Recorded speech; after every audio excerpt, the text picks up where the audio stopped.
মার্কিন যুক্তরাষ্ট্রের চেয়ে শক্তিশালী যুদ্ধজাহাজ উন্মোচন করতে যাচ্ছে ইরান, এমনটাই দাবি দেশটির। ইরানের Islamic revolutionary guard corps IRGC শিগগিরই একটি উন্নত প্রযুক্তির যুদ্ধজাহাজ উন্মোচন করতে যাচ্ছে, যার সক্ষমতা মার্কিন যুদ্ধজাহাজগুলোকেও ছাড়িয়ে গেছে বলে দাবি করেছে দেশটির নৌবাহিনী।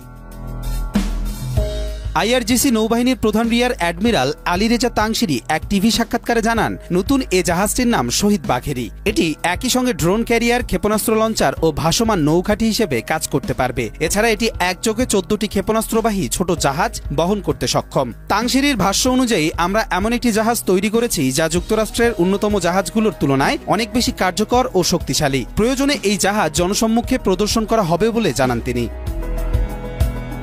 পারস্য উপসাগরে সম্ভাব্য সংঘর্ষ প্রসঙ্গে তাংশিরি বলেন, বর্তমানে আমেরিকার পক্ষে ইরানের তেলবাহী জাহাজে হামলা চালানো সম্ভব নয়। তিনি হুঁশিয়ারি দিয়ে বলেন, যদি তারা এমন কিছু করে তাহলে আমরা উপযুক্ত ও কঠোর জবাব দেব। তিনি আরও উল্লেখ করেন, IRGC বর্তমানে ক্ষেপণাস্ত্র, ড্রোন ও সাবমেরিন তৈরিতে উল্লেখযোগ্য অগ্রগতি অর্জন করেছে, যা ইরানের সামরিক সক্ষমতাকে আরও বহুগুণে বাড়িয়ে তুলেছে। কবির চৌধুরী, মাই টিভি।